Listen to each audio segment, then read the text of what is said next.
Bonjour à toutes et à tous, ici Maxime pour Ciné Techno, et aujourd'hui je vais faire la critique du coffret Rick and Morty The Complete 7th Season en Blu-ray. La série a été créée par Dan Harmon et Justin Roiland et met en vedette les voix de Chris Parnell, Spencer Grammer, Sarah Chalke, Ian Cardoni et Harry Belden. Elle est distribuée par les studios Warner Brothers et vous pouvez vous la procurer en magasin depuis le 12 mars 2024. Rick et Morty racontent les aventures d'un vieux scientifique alcoolique, Rick, qui amène son petit-fils à travers l'univers et ses différentes dimensions. Les escapades de Rick et Morty vont souvent créer des problèmes à ses parents, Jerry et Beth, ainsi qu'à sa sœur, Summer. Jerry accepte de peine et de misère la présence de son beau-père, Rick, à la maison, sachant qu'elle a été absente pour une grande partie de la vie de Beth. Rick et Morty est une série de science-fiction en animation destinée aux adultes. Ces épisodes sont d'une durée d'environ 20 minutes et elle a débuté en 2013 sur les ondes de la chaîne Adult Swim. Cette 7e saison est en ondes d'octobre à décembre 2023. Ce coffret de la saison 7 rassemble les 10 épisodes de cette nouvelle saison sur un seul disque Blu-ray. Il est également possible de se la procurer en DVD ou en coffret Steelbook. Comme à son habitude, Warner Brothers propose un boîtier coloré mettant en vedette certains éléments clés de la saison, comme le gorille, le trou ou bien le fameux spaghetti. Rick et Morty saison 7 s'inscrit dans la continuité des saisons précédentes. Un amalgame d'épisodes variés, mais rien qui est en mesure d'atteindre les sommets des 3 premières saisons de la série. Le manque de constance est flagrant d'un épisode à l'autre. Cette plus grande variété dans le style des épisodes permet d'atteindre une auditoire plus diversifiée. Cependant, cela empêche que l'émission soit plus agréable sur toute la ligne. Il demeure que certains épisodes viennent rappeler les meilleurs moments de la série, notamment On Mort Rickin et Fear No More. Un de ceux-ci vient s'inscrire dans le canon des saisons précédentes où Rick et Morty retrouvent Evil Morty et Rick Prime. C'est un épisode qui propose une grande quantité d'action et offre un très bon divertissement. Le dernier de la saison, Fear No More, rappelle plutôt le style des premières saisons avec un épisode centré sur le tandem où l'aventure principale amène les personnages à pénétrer dans un trou où ils devront vaincre leur plus grande peur pour en sortir. Cet épisode coup de cœur se démarque pour ses questionnements intelligents et son développement de la psychologie des personnages. Il incorpore également une autre bonne chanson de Ryan Elder, Time and Tide. Il est impossible de passer sous silence le plus gros changement que la série a connu depuis ses débuts, le départ de Justin Roiland, co-créateur et la voix de Rick et Morty pour les 6 premières saisons.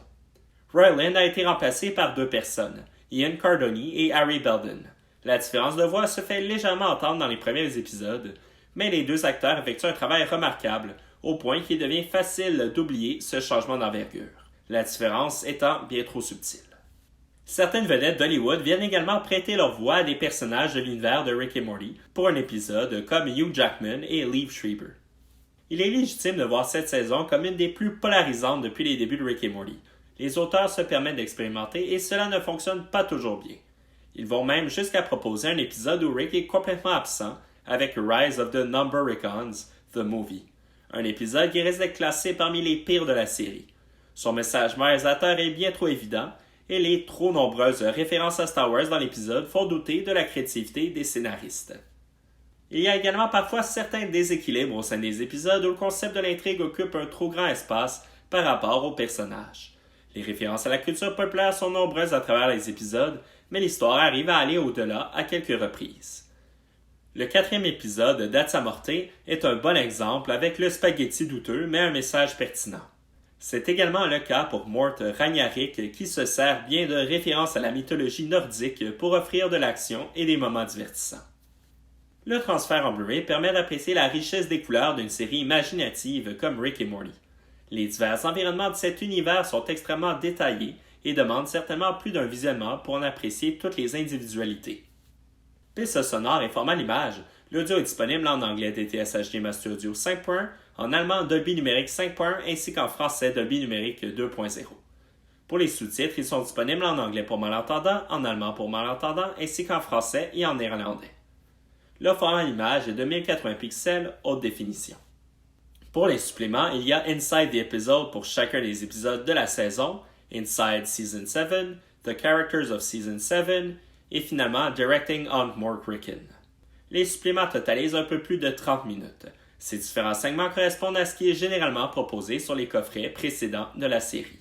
Un focus sur chacun des épisodes, quelques entrevues et des détails sur la conception des personnages.